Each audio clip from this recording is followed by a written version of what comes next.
methods of interaction with new philosophical thoughts or ideas is generally how the Christian church has engaged with new thought throughout all time, right? Like, we can look at evolution in like modern times. We have Christians who like fully accept evolution. They're like, this is completely correct. I'm going to kind of strain the Bible through an evolutionary mindset. You have people with like a qualified acceptance who are like, okay, I can see evolution's point. Maybe it wasn't a literal 7-day creation. Maybe it was each day was 1,000 years or whatever, and we accept that those portions of evolution, not the whole thing. Or like God made the whole world and didn't just evolve from nothing. And you have people with full rejection. It's like, no, nothing in this kind of evolutionary mindset is true. It was made in the literal 7 days of creation, and that's that, right? So we have 3 different methods of interaction with new ideas, right? So during this time period and the early Christian interaction with Greek thought, we have a group who fully accepted all of Greek thought, and Platonic thought especially. They were called the Gnostics. Gnostic. It has a nice G in front, so you know it's Greek. It sounds smarter. This means, Gnostic means knowledge, right? What the Gnostics believed, there's actually many different sects inside of the Gnostics, right? We tend to lump a whole bunch of different thought lives and different ideas into this Gnostic category. There's many different groups who would claim the title of Gnostics. And there's kind of a spectrum inside of it. Some of them were like, well, because Gnostic just means knowledge. So some people are like, well, yeah, there's a knowledge that saves us. I think even inside of, especially Protestant Christianity, there's a degree of that where it's like you need to know that Jesus died for your sins and rose from the dead, right? Like this is something you intellectually have to know. So you have people who kind of are on that, but then there's other people who are like, no, knowledge is all that there is to know.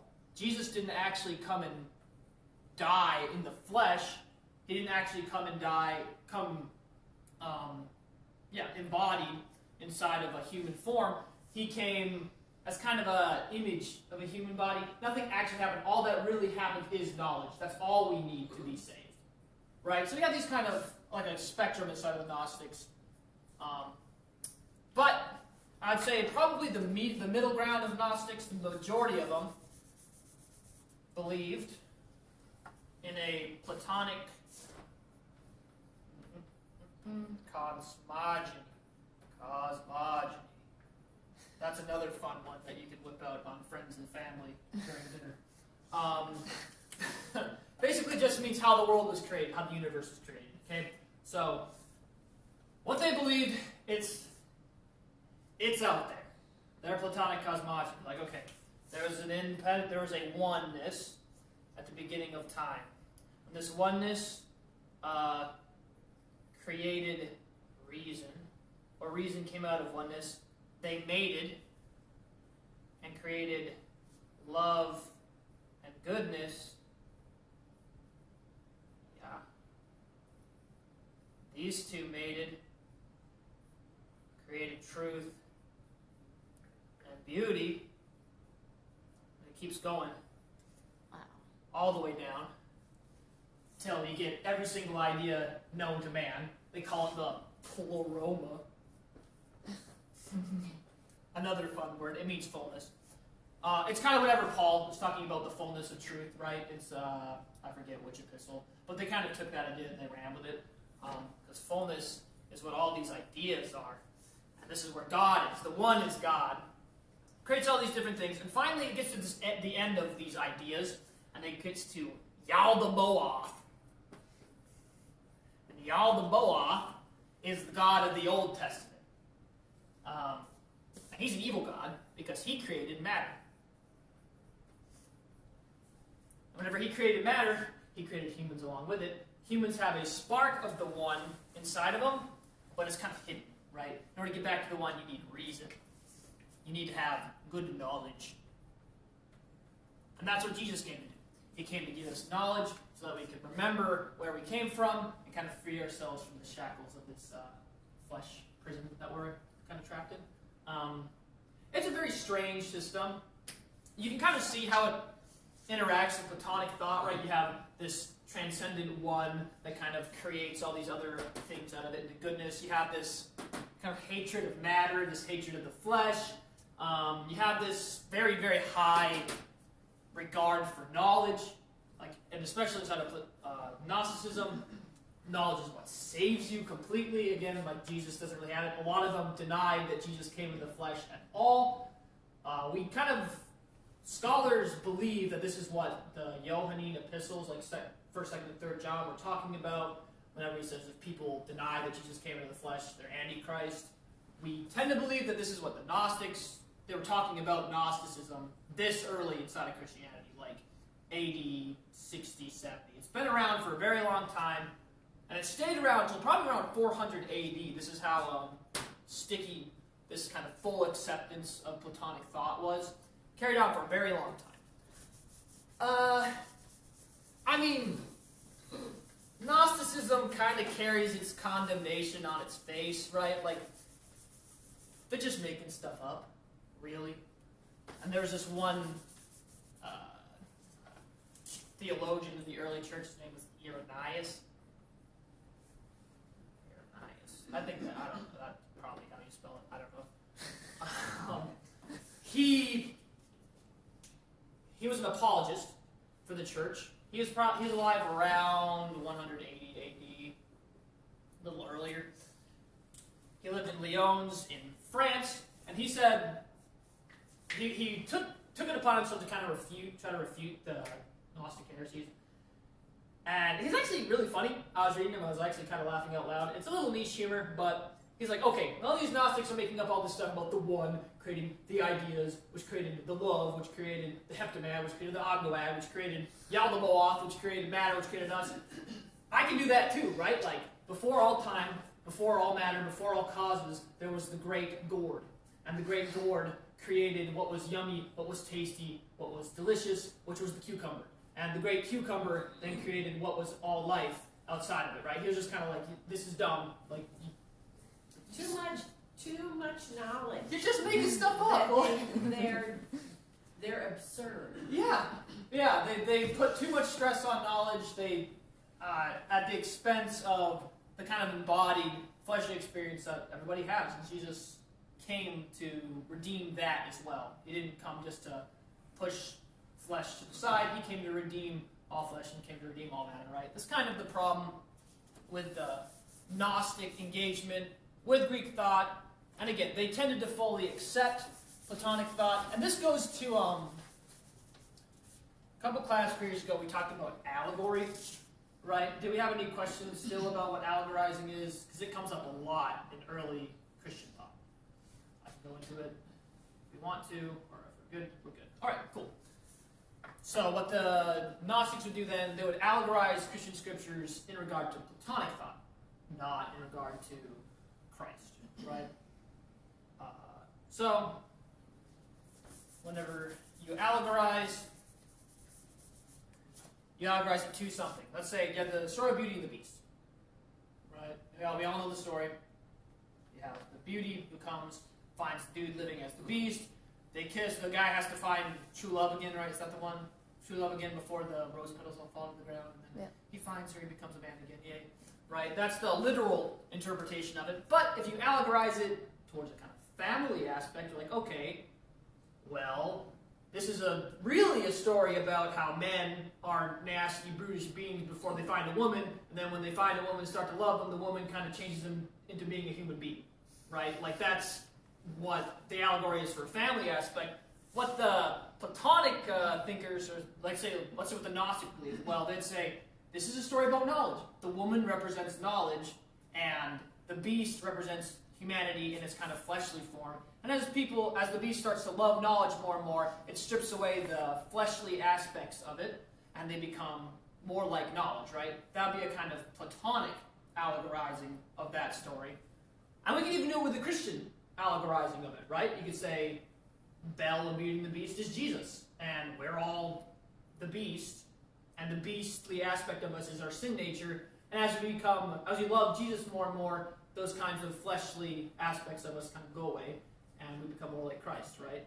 So we have different methods of allegorizing, and who's to say, like, some of them kind of make sense, some of them make less sense, but we can allegorize basically anything towards whatever we want. We have to be careful as Christians to allegorize everything towards Christ, and not towards a different kind of system, right? So that's Gnostic full acceptance of Platonic thought, allegorizing everything towards Platonic thought. But we also have a kind of qualified. Do you have any questions? Qualified acceptance of Platonic thought. It's also qualified rejection, right? It's any kind of people who are like, okay, you got some points right, you got some points wrong. I'm going to strain what you're saying through the Christian worldview, through the Bible, and we'll go on from there, right? So, what is the group of people who are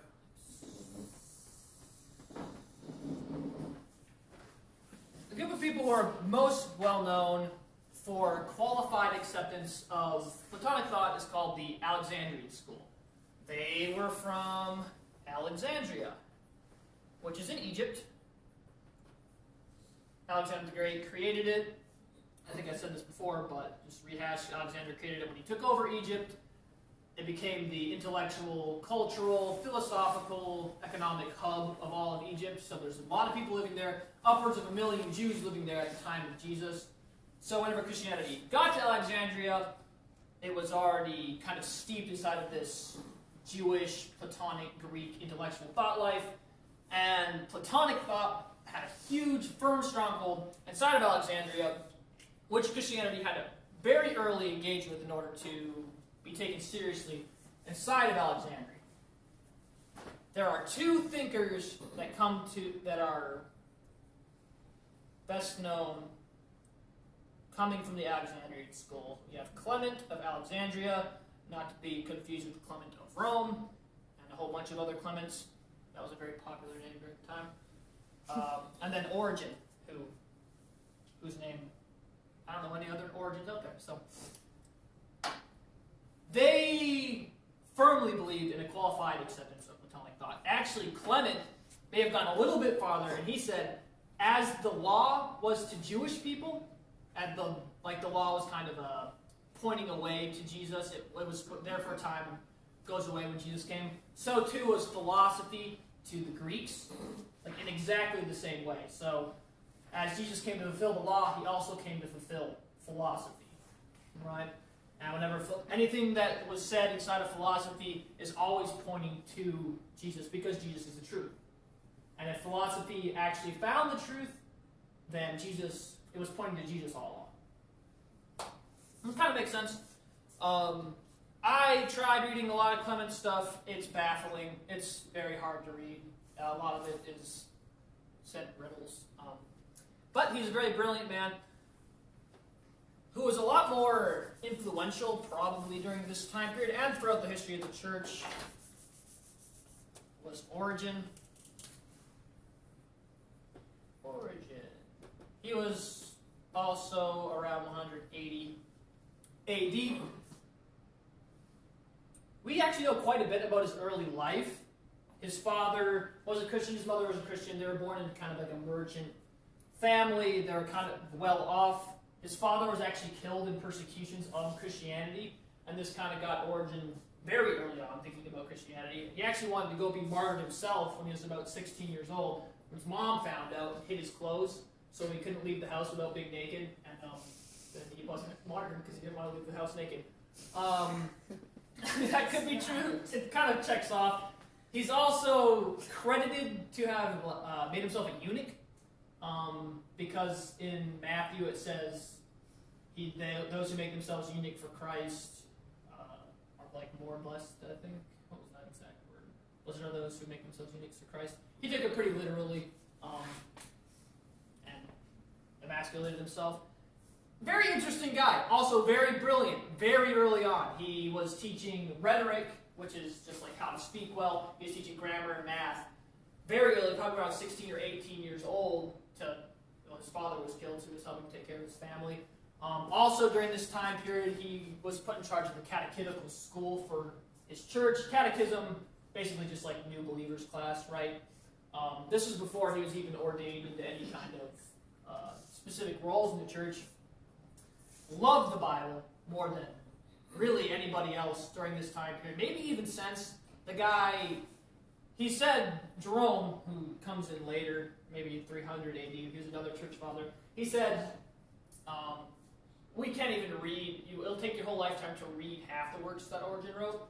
The dude was credited to have 7 scribes around him at all times, and he would dictate to one scribe while they're writing down, then he'd go to the next one, so they could catch up writing down, boom, boom, boom, boom, boom, 7 people, like over and over and over again. Like, just kind of cracked guy. He also created this Bible with all the manuscripts that they had of the New Testament. There were 6 of them. And he put them side by side so he could do textual criticism of the Bible. Like, at 100 AD, like, we kind of say textual criticism is something that came around in, like, the 1800s, but Origen was doing it, like, really, really early on. Brilliant, brilliant man. How did he engage Platonic thought? Well, because he was also an apologist to the people around him, a lot of the Alexandrians that he knew were already involved in Platonic thought, so he tried to make Christianity more intelligible to Platonic believers. He said that there was, like all Platonists, a transcendent and totally other one, which for him is God, right? I think all Christians believe this, who created matter through his will. He created it. It didn't emanate from him. It didn't come out because Yaldabaoth was being evil and wanted to make matter. God himself made matter. Before he made matter, he made the angels, which are totally spiritual beings. They don't have any matter inside of them. And then they fell, and the ones that were evil or were put into bodies.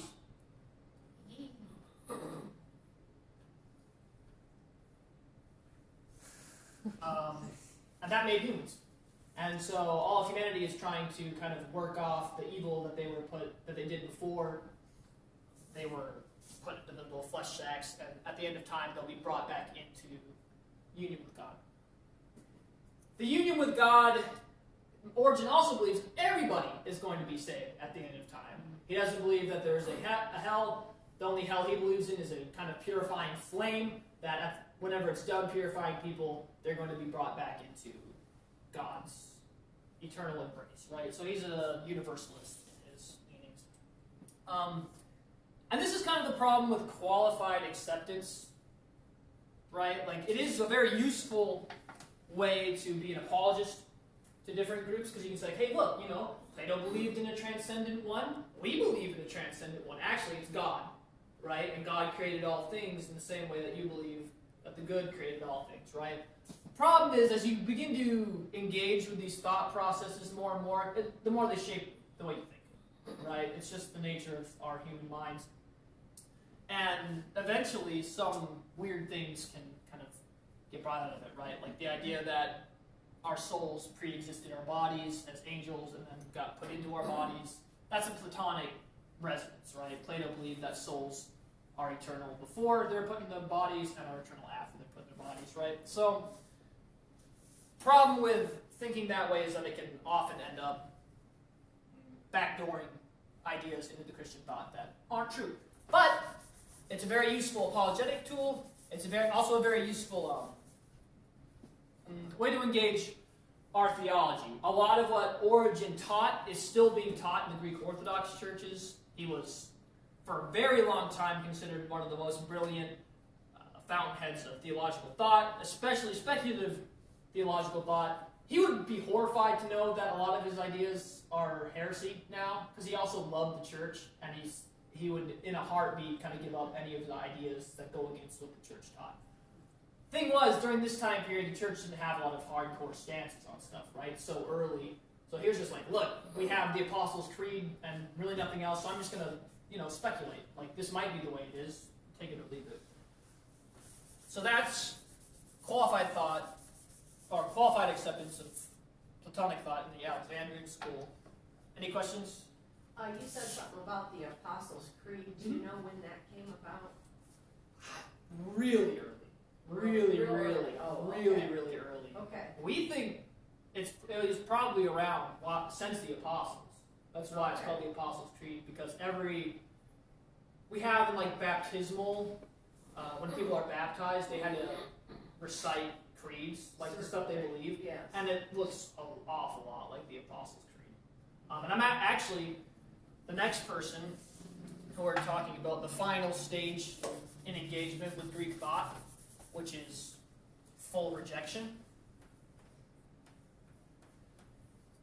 made by this guy called, it's kind of championed by a gentleman named Tertullian. In one of his books, he talks about the bare minimums you have to believe, the things you need to believe to be a Christian, and it's essentially the Apostles' Creed. So, like, we know very early on that the Apostles' Creed was around, and was a kind of rule and norm for Christian thought practice. That being said, the final way that Christians have engaged with thought in general, especially Greek thought, was through full rejection of it. Like I said, that was done through Tertullian. He was alive around 200 AD. We don't know much about his early life. We know he lived in Carthage, which is an African city near Italy. Probably converted around the age of 40 years old. We think he probably lived a very profligate and wild life before he became a Christian. He was also a brilliant person. He is clearly trained in rhetoric, or how to give good speeches. He was fluent in Greek, which is very uncommon for Latin people living in Rome or the Roman Empire during this time. Just a very smart, also very passionate man. He didn't like Greek thought, really, at all. He says, he's the one who coined the phrase, "What has Athens to do with Jerusalem?" Meaning, what does philosophy, Athens being the seat of philosophy, what does philosophy do with religion? It's a rhetorical question. It means nothing. Like, philosophy has nothing to do with religion. Greek thought has nothing to do with religion. I believe what I believe because it's absurd. I believe what I believe because Jesus came down and showed it to me. Right? There's no interplay between light and darkness, right?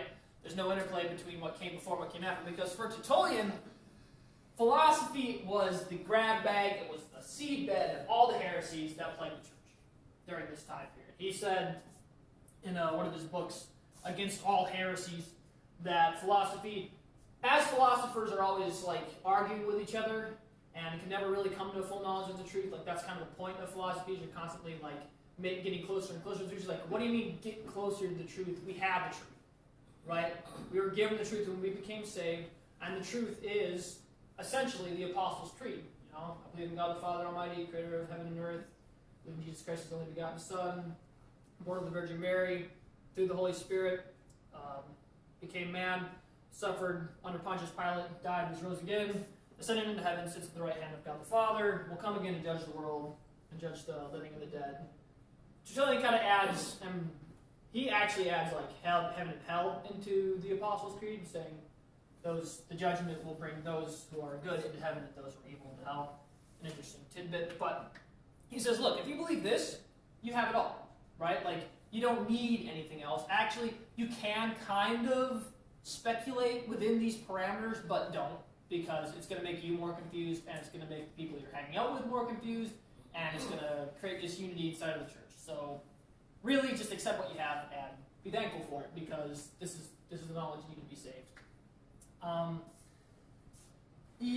He is credited to be kind of the father of Latin theology, right? Or people who spoke Latin, because he wrote in Latin. He's one of the first writers in the early church to write in Latin, which is what the western half of the Roman Empire spoke.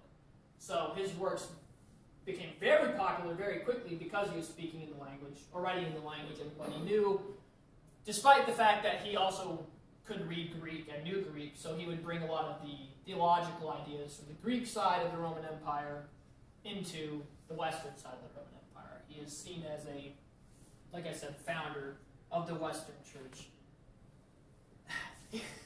He also became a heretic at the end of his life, so it's kind of complicated for Tertullian. He joined this group called the Montanists, which I'll talk about more next class. They're not, I guess heretic's a bit of a strong word. The Montanists believe that in a very strong moral order, right? Tertullian was a very intense man. You read his works and it's like, you can just tell. Like, he's very like, this is true, this is wrong, black and white, very moral, very strongly opinionated man. Montanism was a very rigid, kind of think like holiness Pentecostalism is essentially what Montanism was during this time period. Like, the Spirit is very active in the church, in even like prophecy and spiritual knowledge that's being handed out, kind of like in the oneness, holiness Pentecostals. And Tertullian, at the end of his life, joined the Montanist movement. So his works, yeah, it's just really complicated for the Latin Church because of that. But that's essentially what Tertullian believed in fully rejecting why you should fully reject Greek thought. Because you've been given the fullness of the truth by Jesus, there's no real reason to see anything else, right? So, yeah, those are the three ways that the church kind of engaged Greek thought: full rejection, qualified acceptance,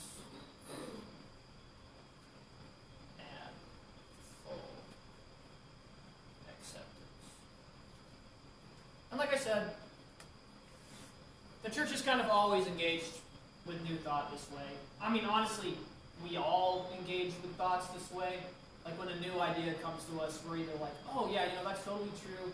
I mean, often it's either or, right? If you see a friend walking down the street and you're like, Mike, I haven't seen you in years, and turns around and it's not Mike, your brain makes this kind of jump. It's either like full rejection, like, oh, that's not Mike, or it's full acceptance, and you're like, no, it is Mike, which is kind of absurd. Or it's like qualified, it's Mike in makeup or something.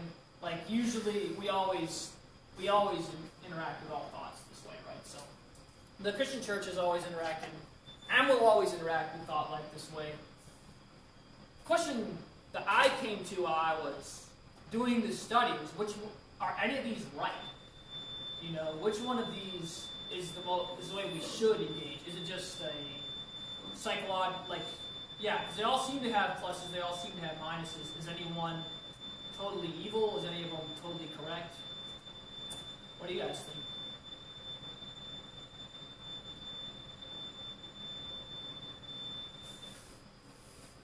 I mean, I think I lean this way. I kind of lean this way in general. I think it's smarter. It's smarter to start in the full rejection until you've had time to actually prove it. Yeah. But one of the problems with full rejection is whenever you say, like, you make the argument to fully reject philosophy, you use philosophical arguments, right? So you really can't fully reject it. Like, it's going to be there. And this is something that's always happened in the church. Like, Luther does it a lot if you read his works, where he's like, reason, totally wrong. And then he uses rational arguments to prove why reason can't get where it's going, right? So we can't really fully reject it. But then, like, full acceptance seems kind of awkward, because then you kind of end up like the Gnostics, just like out there, like interpreting Christianity through a philosophical system that's not Christianity. So, and then qualified acceptance has its own problems. I don't know. I was doing this, I was like, I don't know which one. Like, I want to give like a zinger, like, and this is the one, but I just couldn't figure it out. So, don't some Christian thinkers think like theology is the queen and philosophy is the handmaiden? Yeah. So, yeah, like you said, like, we kind of use philosophy in the way we think about theology and reason and stuff. Yeah, I think going at it with fear and trembling, like, God made philosophical systems in the same way that He made everything, and these can be redeemed. The parts that can be redeemed will be redeemed, and the parts that can't be redeemed is kind of needed, right? To go back to that illustration I did at the beginning, qualified acceptance, if this line is the gospel, qualified acceptance kind of does this thing where it takes, if this pink is philosophy, it takes the philosophy and like weaves it closer and closer together into its thought life, right? Full acceptance is like, okay, well, philosophy is true, and we'll kind of weave the gospel into philosophy where we can, right?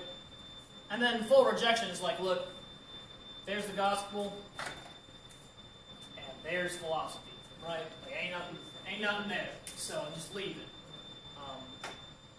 So yeah, I don't know. When I first hear new systems, I lean this way, because it's like, look, I'm a Christian, you know? But as I kind of engage them and try to take what's good, it usually ends up being closer to this one. Yeah, frankly, this one's just kind of nuts. Full acceptance. I don't know. Full acceptance of anything can be dangerous, besides Christianity, so. Yeah. Any questions?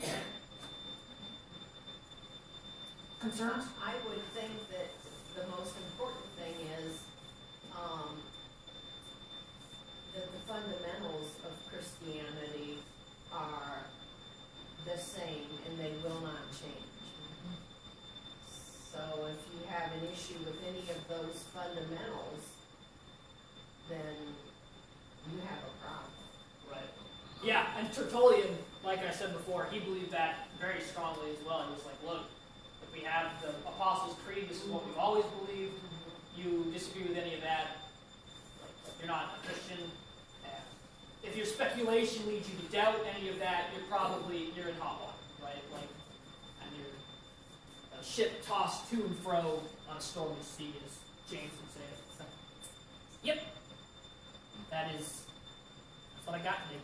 So. Awesome. Thanks, Dan. Be careful, that might tip.